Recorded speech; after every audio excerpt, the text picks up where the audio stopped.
केंद्रीय राज्य मंत्री संजीव कुमार बालियान ने संसद द्वारा पारित किए गए कृषि संशोधन विधेयक को कृषि और किसानों के हित में बताया।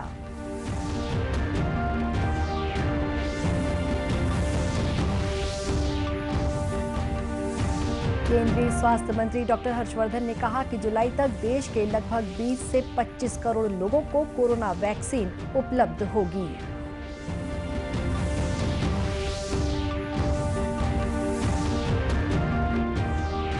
मुख्यमंत्री ने उद्योगपतियों से बस्तर में इस्पात सहित खाद्य और लघु वनोपज प्रसंस्करण उद्योगों में निवेश करने का किया आह्वान।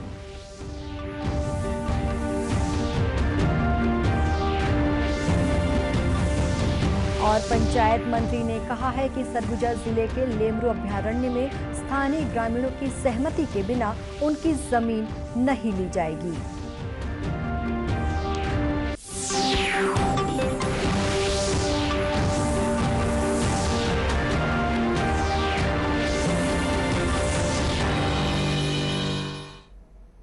नमस्कार, आप देख रहे हैं दूरदर्शन समाचार। मैं हूं शुभ्रा भट्टाचार्य। अब समाचार विस्तार से। केंद्रीय राज्य मंत्री संजीव कुमार बालियान ने संसद द्वारा पारित किए गए कृषि संशोधन विधेयक को कृषि और किसानों के हित में बताया है। छत्तीसगढ़ के प्रवास पर आए श्री बालियान ने आज रायपुर में पत्रकारों से चर्चा करते हुए कहा कि कृषि संशोधन विधेयक को लेकर किसानों में भ्रम फैलाया जा रहा है। उन्होंने कहा कि नए कृषि कानून से न्यूनतम समर्थन मूल्य का कोई लेना देना नहीं है और मंडियां भी यथावत रहेंगी और किसान अपनी उपज कहीं भी बेच सकता है। सबसे पहली बात यह है कि इसको एमएसपी से जोड़ा जा रहा है। एमएसपी अलग है, एपीएमसी एक्ट में संशोधन बिल्कुल दोनों बातें अलग है। ये प्रदेश का विषय था और एपीएमसी एक्ट और मंडियां यथावत रहेंगी, उनमें इस बिल के बाद कोई बदलाव नहीं है। इसमें मात्र इतना बदलाव है कि मंडियां रहेंगी, मंडियों में खरीदारी रहेगी, लेकिन मंडी से बाहर अगर कोई व्यापारी व्यापार करना चाहता है और किसान अपना उत्पाद बेचना चाहता है तो किसान अपने खेत से, किसान किसी व्यापारी को जाके मंडी से बाहर, किसान किसी कोल्ड स्टोरेज से, किसान किसी गोदाम से, कोई व्यापारी कृषि जिनिसों की खरीद फरोख्त कर सकता है। तो पहली बात तो यह अतिक्रमण नहीं है, एपीएमसी एक्ट में संशोधन है। मंडियां जारी रहेंगी, मंडियों में खरीद रहेगी बिल्कुल।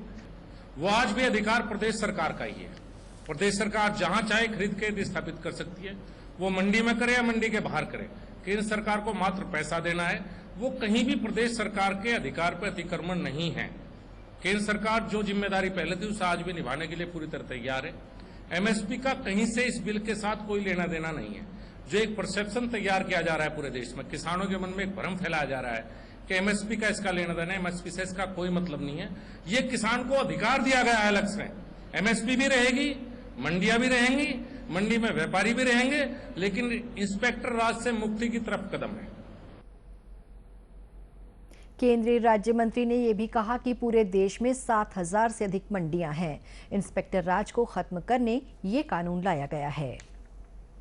छत्तीसगढ़ में कोरोना संक्रमण के मामले लगातार बढ़ते जा रहे हैं। प्रदेश में कोरोना संक्रमित मरीजों की संख्या 1,47,000 से अधिक हो गई है। वर्तमान में 27,000 से अधिक सक्रिय कोरोना मरीजों का इलाज विभिन्न अस्पतालों और होम आइसोलेशन में चल रहा है। मंगलवार को प्रदेश में 2,619 नए कोरोना मरीजों की पहचान की गई है। प्रदेश में अब तक 1,306 लोगों की मौत कोरोना से हो चुकी है। प्रदेश में मंगलवार को 26,000 से अधिक नमूनों की कोरोना जांच की गई। वहीं देश में अब तक रिकॉर्ड 9 करोड़ से अधिक नमूनों की कोविड जांच की जा चुकी है। पिछले 24 घंटे के दौरान 11,45,000 से अधिक की जांच की गई। केंद्रीय स्वास्थ्य मंत्रालय के अधिकारियों ने बताया कि इस साल जनवरी में पुणे में एक प्रयोगशाला में कोविड जांच की सुविधा उपलब्ध थी, लेकिन जांच सुविधा बढ़ाकर अब तक 9 करोड़ 90,000 से अधिक जांच की उपलब्धि हासिल की गई है। देश में कोविड संक्रमण से मुक्त होने की दर 87.05% अधिक हो गई है। देश में अब तक 63 लाख से अधिक लोग संक्रमण से मुक्त हो चुके हैं। जांच, निगरानी और उपचार की नीति प्रभावी ढंग से लागू करने के कारण कोरोना से स्वस्थ लोगों की संख्या बढ़ी है और मृत्यु दर घटी है। इस बीच केंद्रीय स्वास्थ्य और परिवार कल्याण मंत्री डॉक्टर हर्षवर्धन ने उम्मीद जताई है कि आगामी जुलाई तक 400 से 500 मिलियन डोज तैयार कर देश के लगभग 20-25 करोड़ लोगों को वैक्सीन देने की क्षमता उपलब्ध हो जाएगी।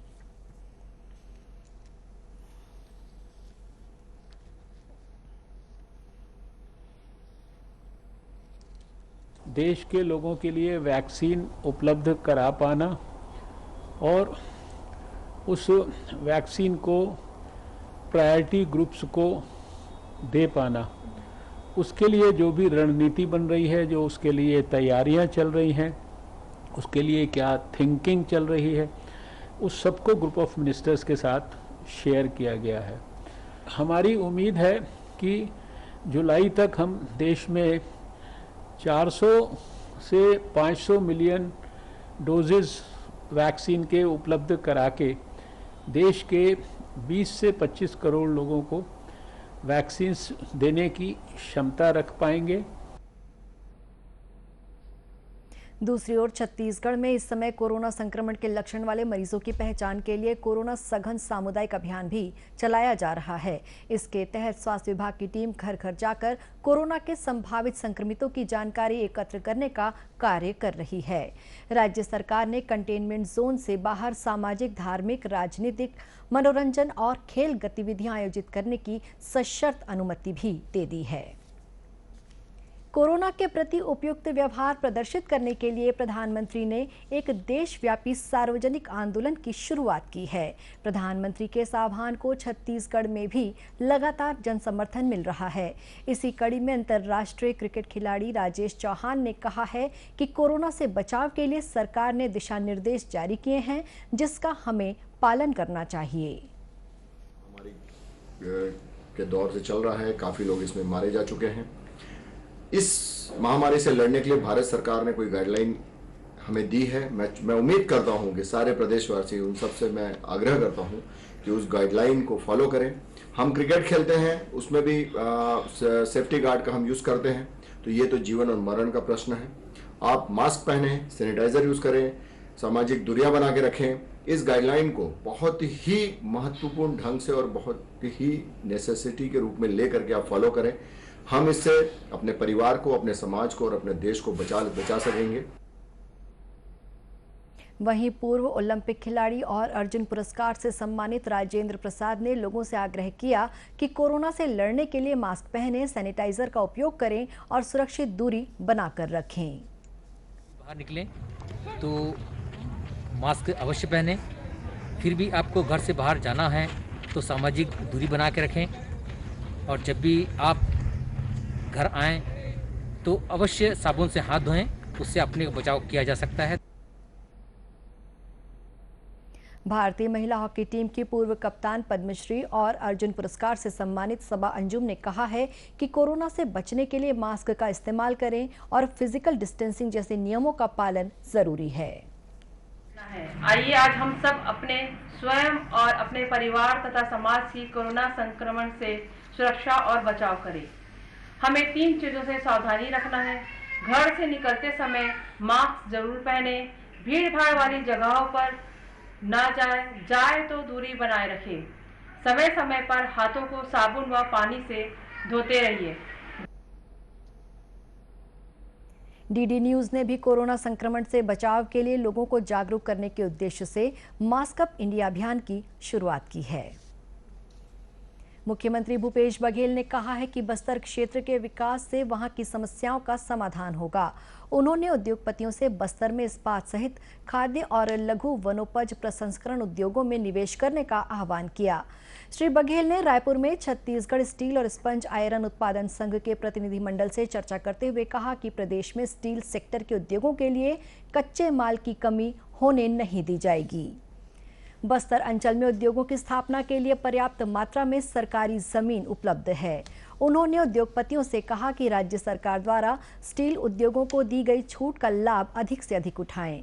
मुख्यमंत्री ने स्टील उद्योग के साथ साथ बस्तर के स्थानीय कृषि और लघु वनोपज प्रसंस्करण उद्योगों में भी निवेश का सुझाव देते हुए कहा कि इससे स्थानीय लोगों को रोजगार मिलेगा।